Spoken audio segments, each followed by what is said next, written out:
tudo bem? Meu nome é Júlio. Estou gravando aqui para vocês como foi a minha apresentação do TCC. Estou no nono semestre, né, de Direito e também trabalho com perfumes, por isso meu canal voltado para perfume. Meu tema de TCC foi o descaminho e o contrabando, com ênfase na economia nacional.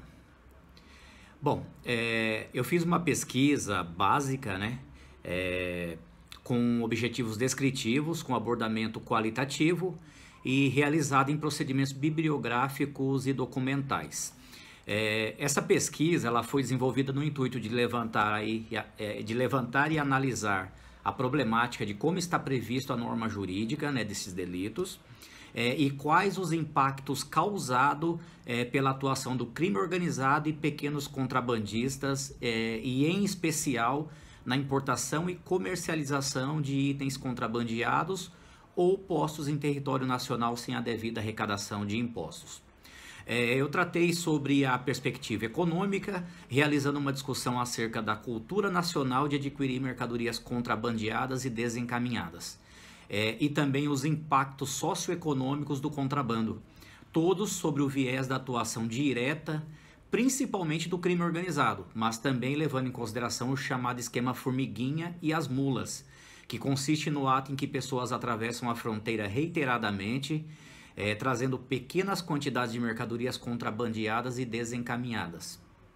Para realizar esse trabalho, eu utilizei algumas obras, entre elas estão o Código Penal Comentado, de Rogério Greco, Direito Penal, de Damásio de Jesus, Código Penal, de Fernando Capês, Manual do Direito Penal, de Rogério Sanches Cunha, e também Princípios da Economia, de Mochon.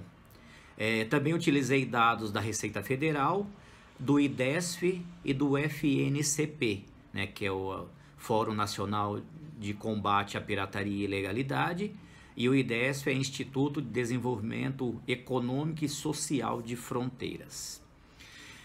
O descaminho é o crime que diz respeito à entrada ou saída de mercadoria no Brasil sem o devido recolhimento dos tributos.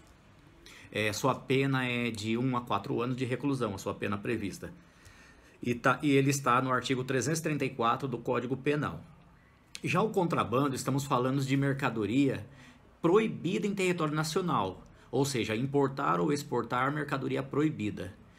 Conforme a doutrina, se trata de um crime pluriofensivo, ou seja, o bem jurídico tutelado vai além do valor pecuniário dos impostos elididos, mas alcança também o interesse estatal de impedir aí a entrada e a comercialização, né, de produtos proibidos em território nacional. Assim, o combate ao contrabando se dá pelos motivos de preservação da integridade moral, ambiental, sanitária, entre outros valores, que podem ser ameaçados pela entrada de produtos clandestinos e ilícitos no país.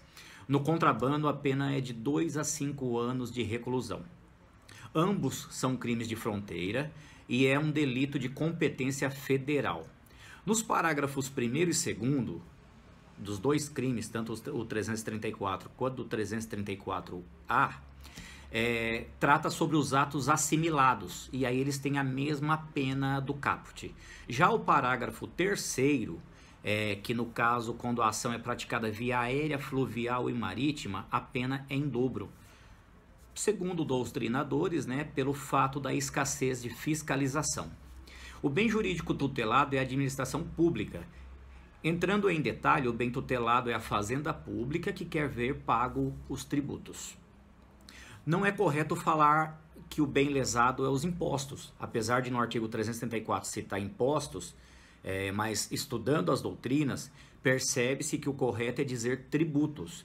Senão, deixaríamos de fora outros tributos importantes, como, por exemplo, CID de combustível, PIS importação, COFINS importação, direitos antidumping, direitos compensatórios e salvaguardas, entre outros.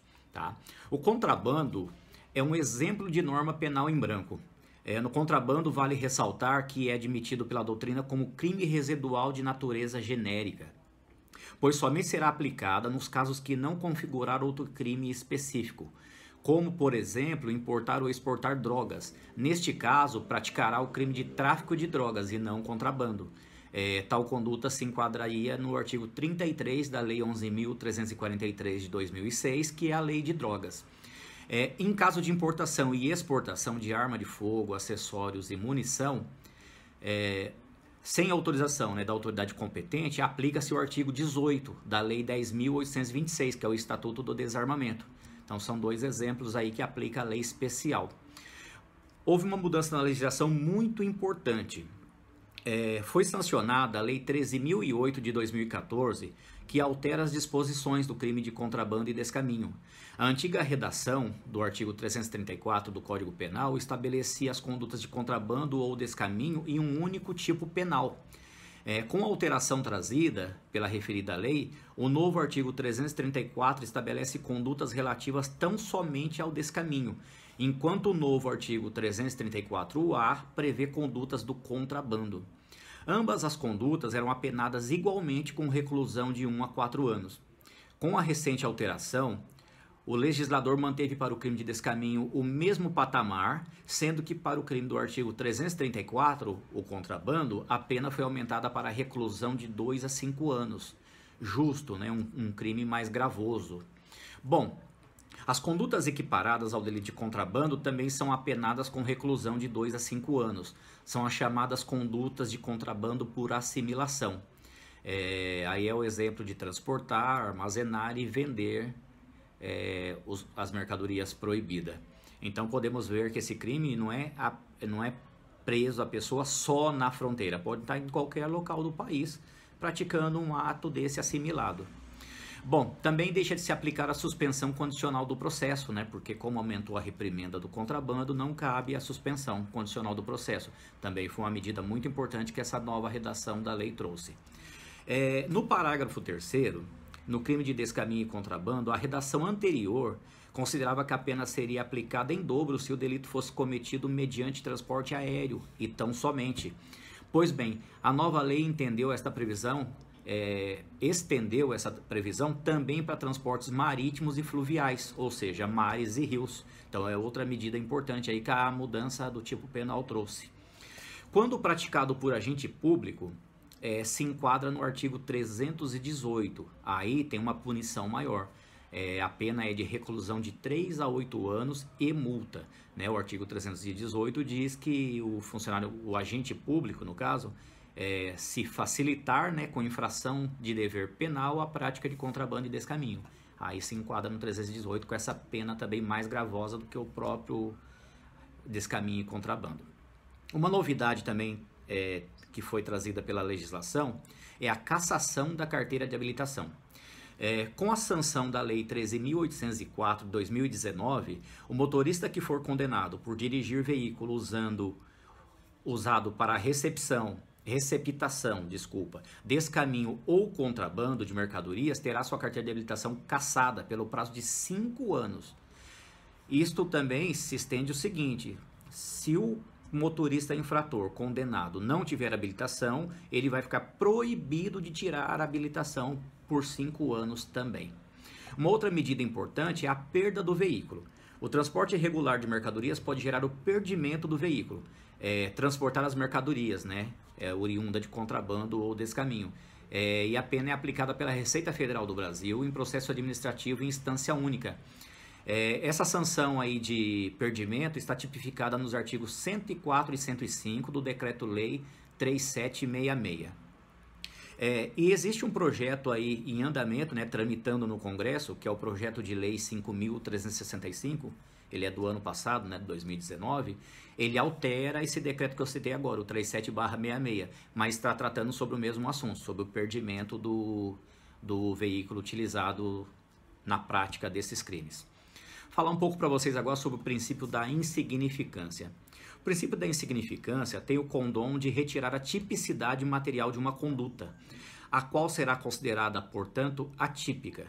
Sendo assim, o fato não será crime, pois não há o necessário grau de lesão ao bem jurídico tutelado. Tal princípio possui alguns requisitos para sua configuração. Conforme entendimento do STF e do STJ, para a incidência do princípio da insignificância, A conduta do agente deve guardar mínima ofensividade, não pode haver periculosidade social da ação, o grau de reprovabilidade do comportamento deve ser reduzidíssimo, a lesão jurídica provocada deve ser inexpressiva. Existia uma divergência de entendimento doutrinário, haja vista que o STF já tinha alterado o valor conforme as portarias 75 e 130 do Ministério da Fazenda. O STF já vinha considerando R$20 mil, né, o valor máximo para a aplicação do princípio da insignificância. Só que o STJ continuava aplicando o entendimento anterior, que era no teto de 10 mil, porque entendia-se que não tinha que seguir uma decisão do Poder Executivo, o Judiciário não deveria seguir. Pois bem, atualmente a terceira seção do Superior Tribunal de Justiça mudou de posicionamento em relação ao valor máximo para aplicar o princípio da insignificância no crime de descaminho. Por maioria dos votos, decidiu revisar o tema, que é o tema 157, e fixou em R$20 mil o valor máximo para a incidência do princípio da insignificância. Por fim, agora existe consenso de entendimento, né, nesse sentido, neste tema. Em regra, não se aplica o princípio da insignificância para contrabando, existe apenas uma exceção. Entende-se que o contrabando é um delito que não admite aplicação, porque o bem jurídico lesado não é apenas o patrimônio público. Bom, a aplicação do princípio ficaria restrita aos casos de importação de medicamento, nos quais se faz imperioso observar os requisitos de quantidade e destinação, para assim concluir-se acerca da caracterização do crime. Os impactos que causa na economia. Estes crimes trazem grandes danos à economia nacional. Além da lesão ao erário, através da não arrecadação de impostos, traz também desemprego, colocando produtos de procedência duvidosa em território brasileiro, afetando assim as nossas indústrias e comércio. O descaminho e o contrabando representam uma concorrência desleal em relação às empresas e indústria, que de forma honesta e legalizadas recolhem seus tributos e todos seus encargos sociais, causando assim um desequilíbrio em diversos setores da sociedade e também mercadológica, e o que impede a criação de milhões de empregos por ano e prejudica a economia formal também. Pois bem, em levantamento da Receita Federal e do IDESF, em 2018, as mercadorias oriundas desses delitos foi levantado que saem do Paraguai e entram no Brasil pela cidade de Foz do Iguaçu e seguem para várias cidades do Brasil via terrestre, principalmente para São Paulo. As pesquisas apontaram também que o crime de contrabando movimenta em torno de 15 mil pessoas somente na região da fronteira. É aquele esquema formiguinha que eu disse, né? Que eles ficam indo e voltando com pouca quantidade. E também, né, que as lojas de comércio popular e camelôs são apontados como os principais pontos de venda e distribuição destas mercadorias. É sabido que o povo brasileiro tem cultura de consumir produto contrabandeado e desencaminhado, né? Classe CD consome muito brinquedo pirateado, brinquedo contrabandeado da China, CD, DVD, jogos pirata. Classe média, média alta, consome produtos de outro país, né? Pratica o descaminho, às vezes até involuntariamente, né? Sem o conhecimento. Mas é aquela situação onde a pessoa viaja para o exterior e traz um iPhone fora da caixa, um relógio no pulso, um perfume dentro da bolsa, fora da caixa, e assim por diante. Isso ultrapassando a cota e não pagando o devido tributo. Costumo até brincar com amigos meus, né, que viajam e traz aí o perfume, o relógio, o iPhone enrolado na cueca suja, que o raio-x não tem nariz. Mas isso aí são exemplos de descaminho. Bom, segundo o IDESF, o Brasil perde em torno de 150 bilhões por ano com o descaminho e o contrabando, sendo que este prejuízo poderia ser revertido para a geração de políticas públicas e benefícios para toda a população. Em uma outra pesquisa, o FNCP apurou que o Brasil perde em 130 bilhões por ano com pirataria, contrabando e descaminho. Deste montante, se divide aí em torno de 60% que é efetivamente de evasão fiscal e 40% de mercadorias que afetam diretamente as indústrias e comércio. Só para exemplificar, cigarro. 47% de todo o contrabando que entra no país é cigarro. Cigarro, tabaco em geral. 67% do cigarro consumido no Brasil são oriundos do contrabando. E fora que tem um percentual de cigarro também que é descaminho. É aquele que a indústria brasileira vende para o exterior, com uma taxação tributária, um imposto mais baixo, né? Normalmente sai com 18%, e aqui dentro do território nacional é vendido com a média de 78%, que é política, né? Para inibir realmente o consumo. Bom, mas esse que sai com imposto de 18% acaba voltando sem pagar imposto nenhum e acaba sendo concorrência também para as indústrias. Um outro exemplo é os pesticidas. Somente em contrabando de pesticidas, o prejuízo gira em torno de 11 bilhões. Isso representa aí 20% do consumo nacional, bastante coisa. Em relação às apreensões desses dois delitos gira aí em torno de 2 bilhões somente na fronteira com o Paraguai e 8 bilhões a nível nacional. Muito pouco, né? Perto do montante que entra no país de mercadoria contrabandeada e desencaminhada. Bom, mas o que acontece? O efetivo aduaneiro é insuficiente para conter a entrada e a saída de mercadorias de descaminho e de contrabando. O que acontece também? O crescimento do descaminho do contrabando nos últimos 10 anos foi de 300%. O investimento em efetivo aduaneiro foi de apenas 27%, uma disparidade muito grande, né? E a gente fala em investimento em efetivo e também em tecnologia. Nós temos em torno de 17 mil quilômetros de fronteira, o Brasil, e 3 mil homens trabalhando nessas fronteiras. Então é praticamente impossível combater. Bom, para encerrar esse trabalho, quando eu iniciei as pesquisas, constatei que o descaminho e o contrabando eram um dos grandes vilões da economia brasileira, que corrói a economia brasileira.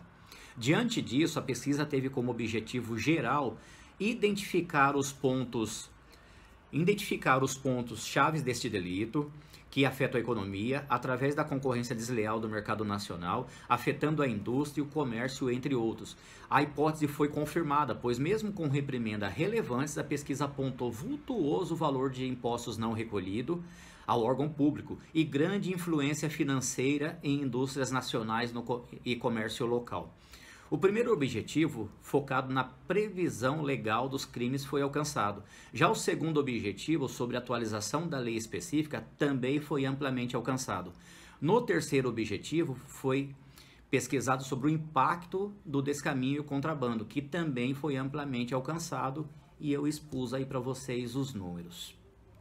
Então eu encerro por aqui. Qualquer dúvida, qualquer pergunta, pode estar deixando, pode estar me enviando, e eu estarei batendo um papo com vocês, respondendo com o maior prazer. Obrigado e até a próxima.